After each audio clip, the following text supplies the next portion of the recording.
Assalamualaikum warahmatullahi wabarakatuh. Ketemu lagi dengan aku, Suryaningsih, YouTuber yang membahas mengenai akuntansi dan hal-hal yang positif lainnya. Pada kesempatan kali ini kita akan membahas mengenai proses penyusunan laporan keuangan pada suatu perusahaan. Oke, langsung aja ya teman-teman. Laporan keuangan pada suatu perusahaan terdiri dari 5 bagian. Yang pertama adalah laporan laba rugi, kedua laporan perubahan ekuitas, yang ketiga laporan posisi keuangan, 4 laporan arus kas, dan yang kelima catatan atas laporan keuangan.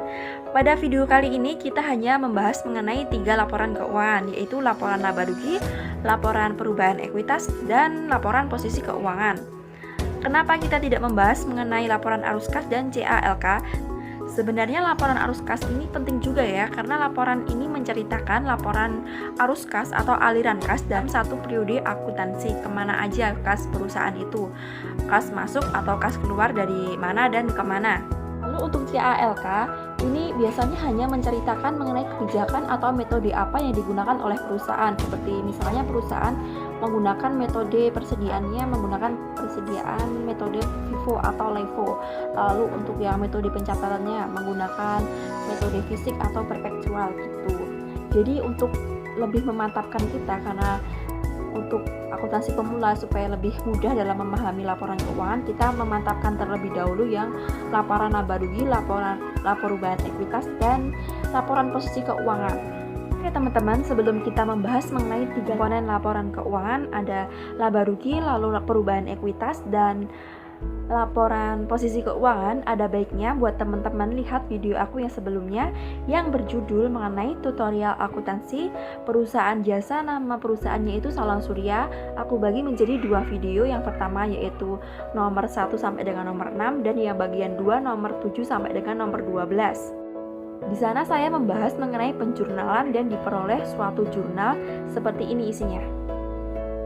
Nah, ini Salon Surya ya, jurnal nomor 1 sampai dengan nomor 12.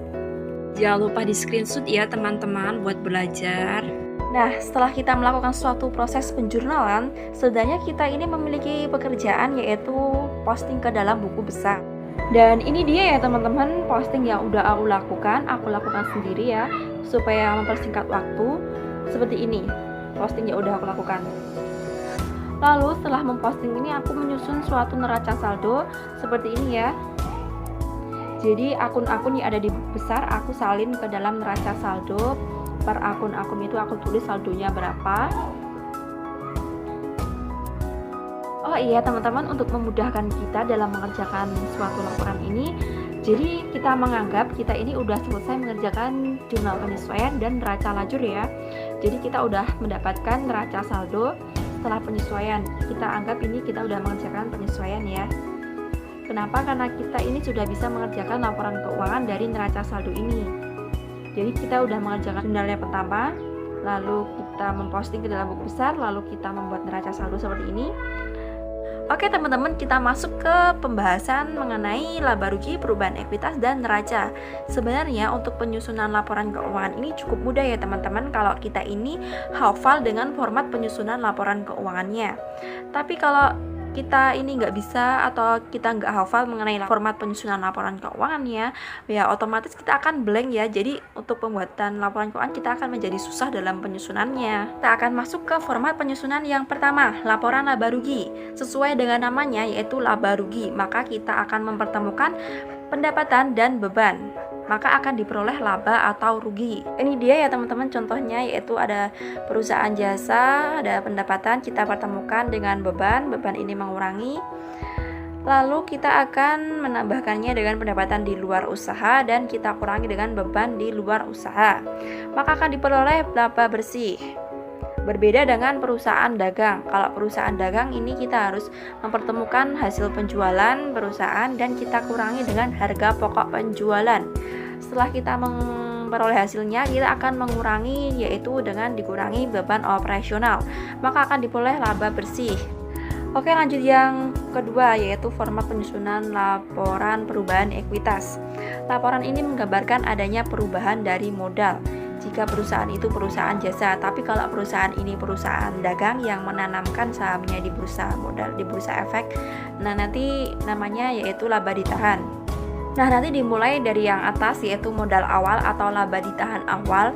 Nanti kita tambah dengan laba bersih yang kita peroleh dari laporan laba rugi. Lalu kita peroleh angka. Nah, angka ini akan kita kurangi dengan prive atau kekayaan yang diambil oleh pemilik. Lalu kita kurangi dengan dividen yang kita bayarkan ke pemegang saham. Lalu kita akan memperoleh modal akhir atau laba ditahan akhir. Nah, nilai ini akan kita tulis atau kita cantumkan ke dalam laporan posisi keuangan atau neraca. Format penyusunan laporan keuangan yang ketiga yaitu laporan posisi keuangan. Nah, laporan ini menggambarkan gambaran keadaan atau posisi keuangan yang ada di dalam perusahaan yang terdiri dari aset, liabilitas, dan ekuitas. Jadi ini seperti persamaan akuntansi. Untuk aset ini ada di sebelah kiri. Lalu liabilitas dan ekuitas ini ada di sebelah kanan. Maka posisinya akan seperti ini ya teman-teman. Neraca. Sebelah kiri yaitu ada aset yang terdiri dari aset lancar dan aset tetap. Kalau aset lancar ini adalah aset yang berumur kurang dari 1 tahun dan tidak disusutkan, yaitu seperti ada kas, piutang, perlengkapan. Lalu yang selanjutnya yaitu ada aset tetap. Aset tetap ini yaitu aset yang memiliki umur ekonomis lebih dari 1 tahun dan harus disusutkan setiap akhir periodenya. Lalu yang sebelah kanan yaitu ada utang dan ekuitas. Utang ini terdiri dari 2, yaitu ada utang lancar yang memiliki jangka waktu kurang dari 1 tahun, misalnya utang dagang. Lalu yang selanjutnya ada utang jangka panjang. Utang jangka panjang ini memiliki jangka waktu lebih dari 1 tahun, misalnya utang bank. Dan yang selanjutnya yang bawahnya itu ada ekuitas. Ekuitas ini adalah angka yang diperoleh dari laporan perubahan ekuitas. Maka akan diperoleh keseimbangan antara sebelah kiri dan kanan. Aset sama dengan liabilitas plus ekuitas gitu. Oke teman-teman, itu dulu ya yang dapat aku sampaikan. Kurang lebihnya mohon maaf. Semoga video ini bermanfaat dan jangan lupa buat subscribe, tekan tombol bel, like dan komen biar kalian gak ketinggalan mengenai updatean video aku yang terbaru. Terima kasih. Wassalamualaikum warahmatullahi wabarakatuh. Dadah.